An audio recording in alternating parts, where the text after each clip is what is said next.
Mercury the Miracle Drug, Conor McGregor's proper number 12 Irish whiskey, and vampires in the twilight. All that and more in this week's Meme Cap Recap as we go through episode 2 of JoJo's Bizarre Adventure. 7 years have passed since the grape incident of 1880, and from the outside looking in, it seems like JoJo and Dio have become inseparable friends, even co-stars of their university's English-American football club. But internally, JoJo is still suspicious of Dio's motives and earlier acts of villainy. His intuition is well-founded, as Dio has been playing nice these past years, hiding his disdain for the Joestars, never wavering from his ultimate goal of usurping JoJo so that he alone may inherit the Joestar fortune. Dio knows the time to make his move is close, as George Joestar has fallen ill, much to JoJo's dismay. It started as nothing more than a simple cold. How has it continued to worsen? To clear his mind, JoJo continues to try and decipher the mysteries of the mask that was once in his mother's possession. Having taken archaeology for his university studies, JoJo wishes to unravel the mask's secrets and make his mark on the archaeological world. In this pursuit, JoJo comes across a letter from Dario Brando addressed to his own father, outlining the symptoms of his sickness that was soon to take him to the grave. And JoJo realizes these are the same symptoms plaguing his own father. This letter!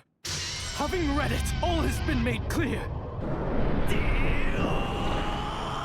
JoJo confronts Dio just in time to see him swap his father's medicine for a package he had in his pocket. Dio, what is the meaning of this? What have you been giving father in lieu of his medicine? I have only been giving our father the most effective 19th century medicine, such as mercury, yes, lead, yes of course, eye of newt, very good, arsenic, turmeric.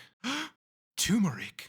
Do you mean to season father to an early grave? Dio, how could you? With Dio's treachery out in the open, JoJo heads straight to London to discover an antidote for the poison to give to his father. Now you may wish to ask JoJo, isn't it insane leaving Dio alone with your sick father, knowing he wants him dead? Now left to his own devices, Dio recalls back 7 years ago when the mysterious stone mask JoJo has been studying reacted to his blood by ejecting spikes out of its sides, and plans to use this effect to put a final end to JoJo's meddling. Now in London, JoJo laments the university's inability to precisely identify his father's so-called medicine, although they were able to speculate it did come from somewhere in Asia. JoJo knows he must now look for answers down Ogre Street, the most notorious alleyway in all of London. And be it a dark alleyway or Buckingham Palace, London's gonna London and JoJo immediately gets stabbed. But rather than seek vengeance on his attackers, JoJo Ever the Gentleman chooses empathy and restraint, earning the admiration of Robert E.O. Speedwagon, who pledges to aid JoJo's cause in helping his father. Evening falls as Dio swigs down a bottle of Conor McGregor's proper number 12 Irish whiskey, naturally putting him in the mood to fight the elderly. Dio further sees this as an opportunity to test the stone mask in the event he does meet with JoJo again. At first it seems to have no effect, but then... I know what you are. Say it out loud. Vampire. The secret of the mask is finally revealed. A proper fit and a spot of blood turns its wearer into real-life vampires. Super speed, yes. Super strength, yes. Garlic bread for dinner? No.